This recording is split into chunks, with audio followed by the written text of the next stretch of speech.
Las imágenes de las cámaras de seguridad del departamento familiar donde vivía Skylar Neese, de 16 años, la muestran salir de su casa y subirse al asiento trasero de un auto que acababa de detenerse frente al edificio. Lleva puesto un short amarillo y una camisa de colores. Son las 12:31 de la madrugada del viernes 6 de julio de 2012 y estamos en Star City, en el estado de West Virginia, en los Estados Unidos. Muy pronto ocurrirá un horrible y sangriento crimen, pero si quieres saber de qué se trata, quédate hasta el final de este video. Bienvenidos a una nueva sección en el canal, donde en caso de ser bien recibida por ustedes, iré intercalando esta sección con la temática que veníamos trayendo hasta ahora en los videos sobre las muertes de celebridades. Pero en esta sección vamos a hablar de casos muy turbios de distintas partes del mundo, muy conocidos, como es el del día de hoy. Sí, estamos hablando de Skylar Neese, un caso que conmocionó a los Estados Unidos por su escalofriante historia de canibalismo puro, y en este video vas a conocer todos los detalles de su historia. Cuando Dave Neese a las 12 del mediodía de ese viernes llegó de su trabajo para darle el auto a su hija, Skylar, algo que siempre hacía, no la encontró en casa. Sorprendido, quiso abrir la puerta del dormitorio de la menor, pero estaba cerrada con llave desde adentro. Como el departamento era en planta baja, salió y miró por la ventana, la cual estaba abierta y el cuarto se encontraba vacío.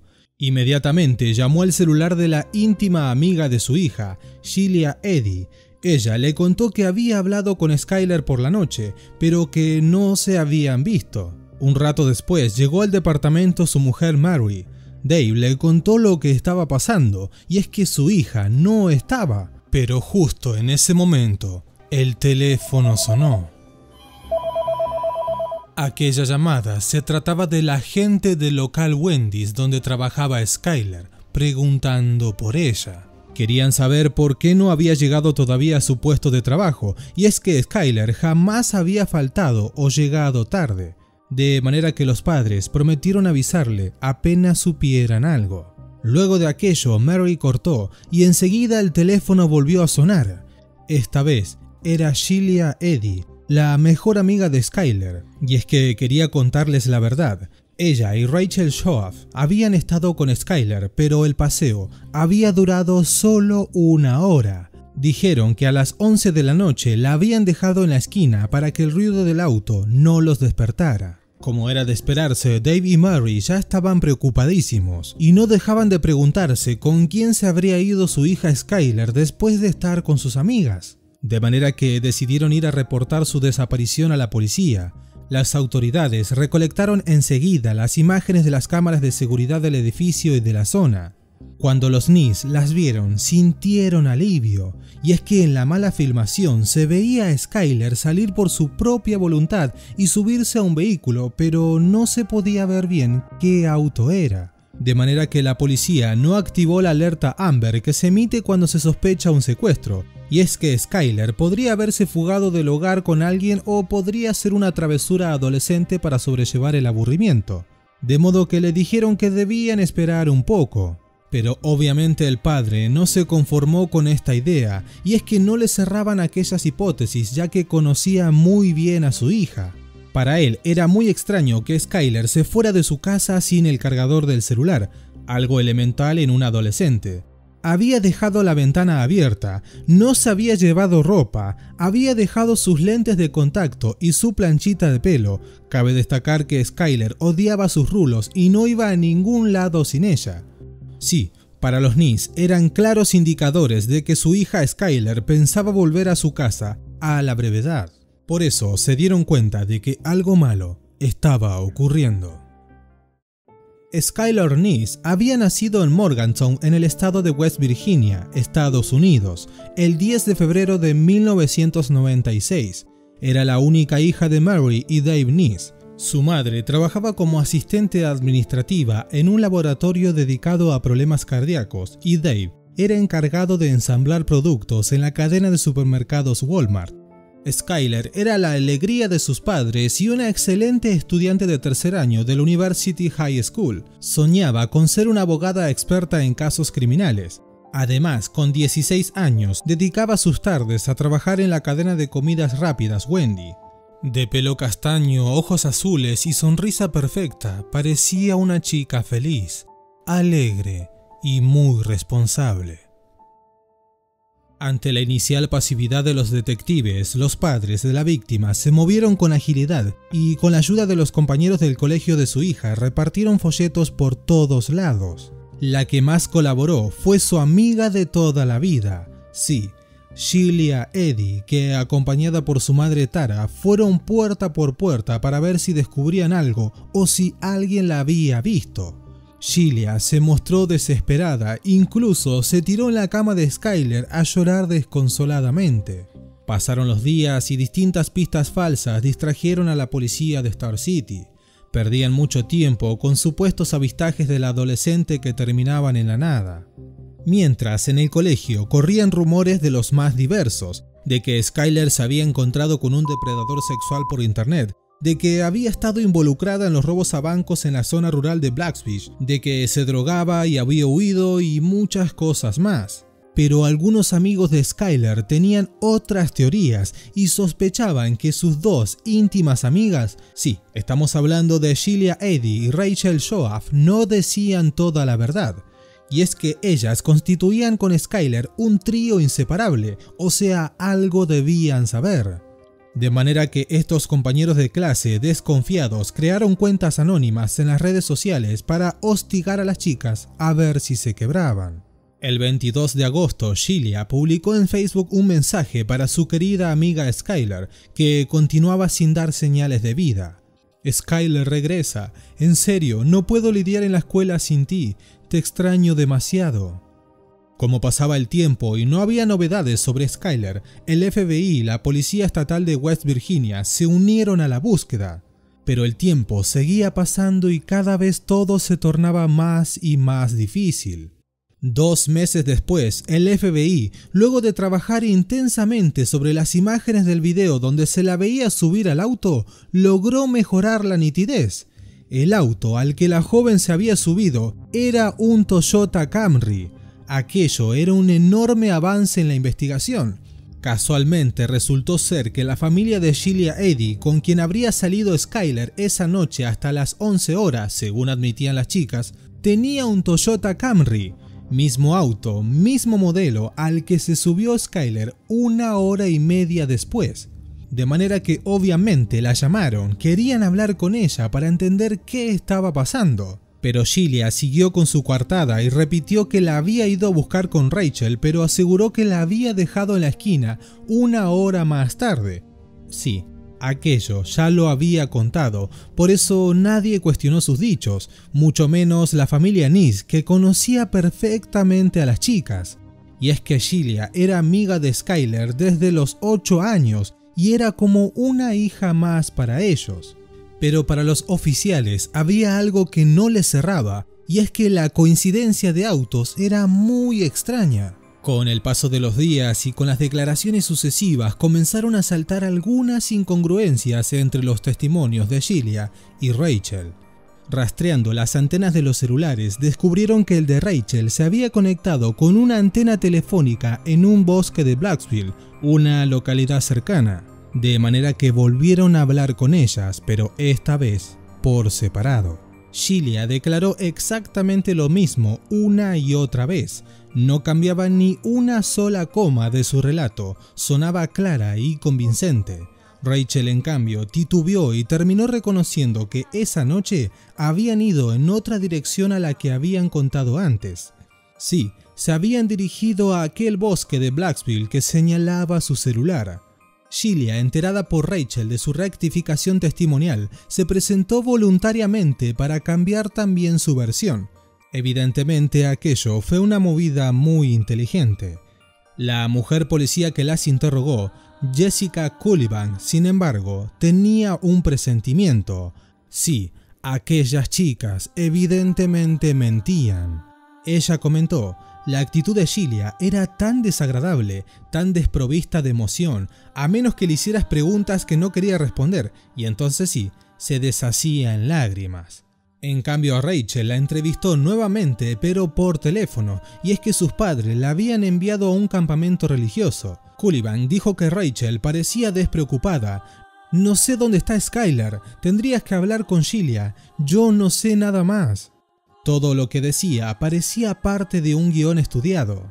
La detective Sullivan reveló además que en su diario personal, la víctima hablaba mucho de Sheila y de sus aventuras sexuales. Era como si viviera a través de ella. Skyler no necesitaba ser sexualmente activa, de hecho no tenía novio, porque podía vivir contando las historias sexuales de su amiga. En aquel diario de Skyler se detalla una noche de borrachera en la que Sheila y Rachel terminan teniendo una aventura sexual entre ellas. Lo más difícil para los detectives era poder establecer un móvil para las mentiras y hacerlas hablar si es que sabían algo más sobre lo sucedido o dónde podía estar su amiga. El 3 de septiembre se emitió una orden para decomisar los medios de comunicación electrónicos de Rachel y Sheila. Querían ver si ocultaban algo, pero no encontraron mucho más que algunas discusiones de adolescentes. Un mes después, Sheila publicó una foto de las tres juntas en Facebook. Debajo puso: Skyler, lo siento, no he publicado en un buen tiempo. La escuela ha estado ocupando todo mi tiempo. Rachel y yo te extrañamos mucho, especialmente en el almuerzo. Nos sentamos en la mesa a solas. Vuelve para que ya no estemos tan solitarias. La escuela es tan difícil sin ti. En realidad, todo es tan difícil sin tu presencia. Pienso en ti las 24 horas del día, los 7 días de la semana y extraño no poder hablar por teléfono. Sé que no te gustarían algunas de las cosas que se dicen últimamente. Sheila y Rachel estaban cada vez más distanciadas de sus compañeros que se mostraban recelosos con ellas. Tenían que enfrentar interrogatorios y cada una tenía su propio abogado. Para una de sus declaraciones ante la policía, Sheila se presentó vestida en forma provocadora y coqueteó abiertamente con los detectives. Ellos quedaron completamente sorprendidos. Sheila enfrentaba los cuestionamientos mirándolos a la cara y con las manos cruzadas sobre la mesa. Rachel, en cambio, jugaba de manera compulsiva con una virome y evitaba mirarlos a los ojos. En diciembre, la policía les anunció que serían sometidas a un detector de mentiras. Cuando Sheila llevó a cabo el cuestionamiento, se comportó de manera arrogante y fría. Rachel, por el contrario, empezó a desmoronarse. Se la veía con la mirada perdida. En su casa estallaba de furia contra sus padres. El 12 de diciembre, cuando Rachel era llevada por su padre Rusty para enfrentar el polígrafo, entró en pánico y se bajó del auto corriendo. Luego escapó hacia la oficina de la madre de Sheila. Rachel se había convertido en un problema para su familia, y es que ellos no entendían qué le pasaba. El 28 de diciembre de 2012, Patricia Joab llamó al 911 para pedir ayuda porque no estaban pudiendo controlar la conducta de su hija Rachel. En la conversación se escucha a su madre decir lo siguiente: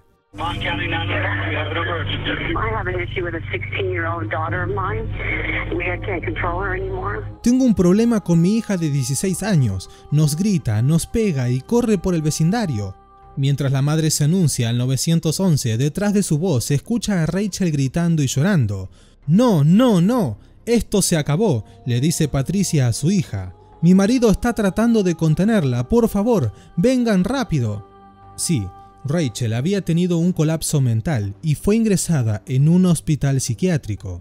Tras el alta de Rachel Joab el 3 de enero de 2013, sus padres la llevaron a ver a su abogado y al detective Ronnie Kaskin. Y es que no querían que Sheila tuviese tiempo para contactarla e interferir. Su abogado negoció una reducción de su condena para que Rachel se animara a hablar.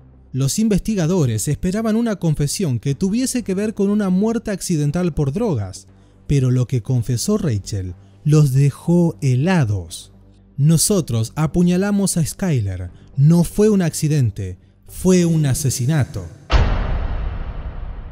Mientras hablaba, Rachel tomó un cesto de basura y es que tenía ganas de vomitar.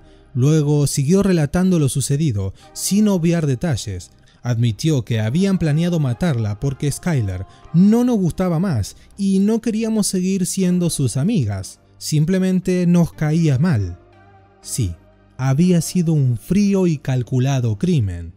Ya habían pasado 6 meses de la desaparición de Skyler cuando la policía les contó a sus padres la peor noticia y el giro más impensado del caso. El padre de Skyler no podía creerlo y les dijo devastado que Sheila era parte de nuestra familia. Realmente lo era, quiero decir, era como una hija más para nosotros.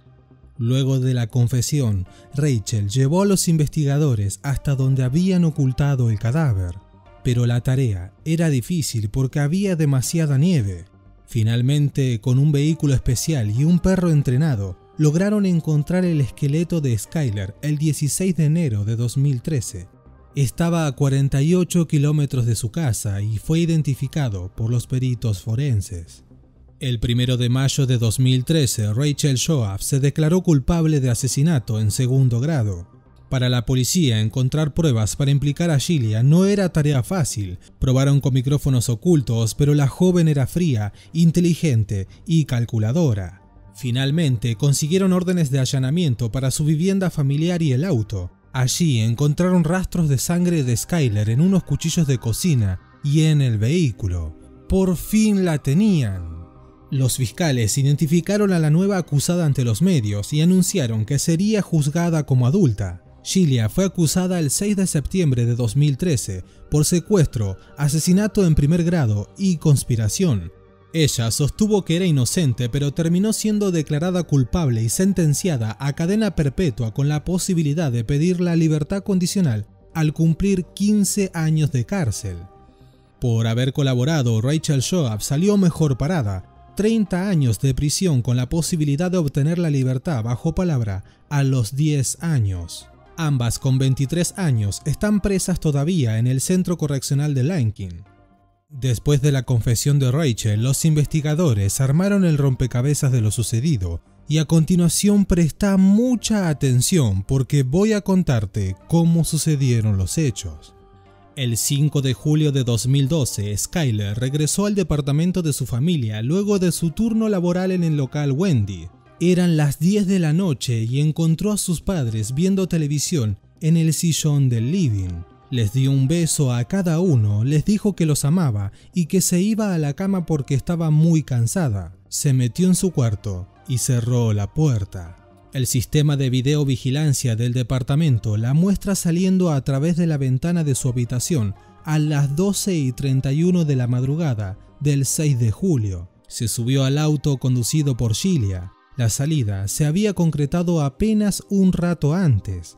Sheila y Rachel la habían convencido para ir con ellas esa noche a fumar marihuana y a divertirse un rato.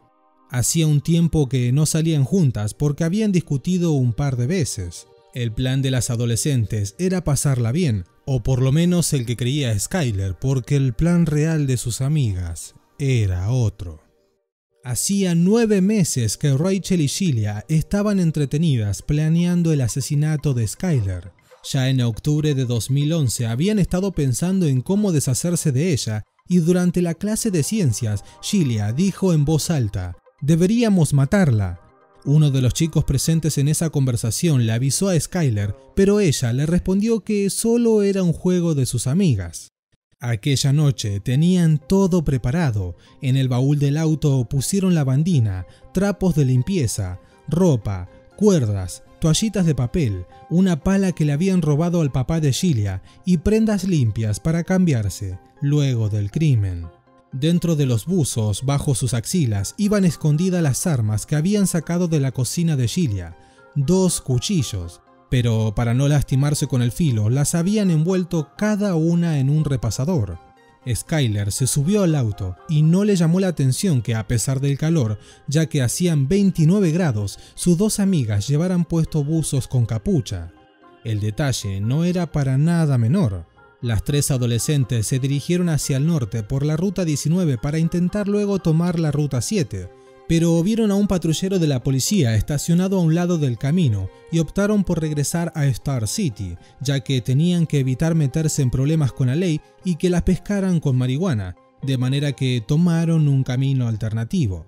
Después de un rato llegaron a destino, un lugar aislado sobre la calle Morris Run, en Pensilvania. Era un sitio sin tránsito y rodeado por un espeso bosque. Ya habían estado allí varias veces, de manera que bajaron del auto y se adentraron en el lugar para prepararse para lo que sería una noche entre amigas. Rachel y Sheila de pronto lamentaron en voz alta haber olvidado el encendedor de sus pipas en el auto. Skyler se ofreció para ir a buscarlo. Apenas les dio la espalda, sus amigas sacaron los cuchillos y contaron 1, 2, y tal como lo habían acordado, al decir 3, se abalanzaron sobre Skyler, quien intentó escapar. Ella se defendió un poco aterrada, avanzó unos metros, pero Rachel logró tirarla al suelo. Skyler le arrebató el cuchillo y le hizo un tajo por encima del tobillo derecho de unos 8 centímetros. Rachel quedó fuera de acción por unos segundos, pero Sheila hacía su parte. Sí, ya la estaba apuñalando. Skyler sentía golpes e intentaba defenderse mientras gritaba ¿"¿Por qué?". No le respondieron nada. Sheila no se detuvo y siguió subiendo y bajando su brazo armado con el cuchillo para hundirlo en el de Skyler. En un momento Skyler dejó de luchar, su cuello hacía gorgoteo, no podía respirar y sangraba por todos lados. Sheila continuó consumando su malvado y frío crimen hasta alcanzar las 50 puñaladas. Luego de aquello arrastraron el cuerpo y quisieron cavar al lado de un arroyo un pozo para esconderlo, pero el piso era demasiado duro, era pura piedra. De manera que no daban más, así que optaron por dejar el cadáver debajo de un árbol, tapado por rocas, ramas, hojas y tierra. Luego de aquello regresaron al auto, se quitaron la ropa ensangrentada y la metieron dentro de una bolsa de residuos que luego descartaron. Después de aquello volvieron a sus casas como si nada hubiese pasado. Pero ¿cuál había sido el real motivo para semejante crimen? Uno de los más esgrimidos durante la investigación fue la existencia de un secreto que se remontaba al 21 de agosto de 2011. Aquel día, Skyler, Rachel y Sheila se tomaron todo lo que encontraron en el bar de la madre de Rachel. Borrachas, Sheila y Rachel comenzaron a besarse y terminaron enredadas sexualmente. Skyler no se animó a irse de la habitación por miedo a despertar a los padres, pero 2 semanas después, Skyler lanzó una indirecta en Twitter. «Le contaré todo al colegio la inmundicia que sé». De manera que podría haber sido esa situación el disparador del plan que urdieron Rachel y Sheila durante meses. Pero aquello no parecía tener tanto sentido, ya que por un lado Skyler era defensora de los derechos de los homosexuales, o sea, no parecía que las hubiera podido cuestionar por una relación lésbica. Por otro, Sheila tenía una reputación promiscua en el colegio donde cabía la bisexualidad, y solía jactarse de ello. Por eso no tenía mucho sentido de que aquel fuera el motivo por el que decidieran matar a Skyler. Pero Rachel sí quizás podría haber tenido más razones, ya que era religiosa y tenía novio. La realidad es que el motivo nunca quedó claro, pero aquel secreto que se pretendió ocultar marcó el caso. Quizás empeñarse en encontrar un motivo no tenga sentido alguno, ya que la locura en estos casos no necesita móviles. Skyler Neese carecía de maldad y jamás pensó que sus amigas del alma podían lastimarla. La realidad en estos casos es que la noche suele cobijar a los peores crímenes. Skyler escapó esa madrugada por la ventana de su habitación de la mirada de sus padres y corrió a refugiarse en unas pitadas de humo y en su amistad con Rachel y Sheila. Lo más triste de todo es que supo perfectamente quiénes la habían asesinado, lo cual nos deja que pensar si estamos completamente seguros de las personas que tenemos a nuestro lado. Y bien, hasta acá el caso de hoy. Si querés que siga hablando de más historias similares, por favor, házmelo saber en la caja de comentarios, pero no te vayas sin antes suscribirte y activar la campana de notificaciones para que no te pierdas ningún video que suba de ahora en adelante. Y bien, yo soy Gabriel Navarrete, esto fue Grandes Misterios, nos vemos en un próximo video. ¡Chao!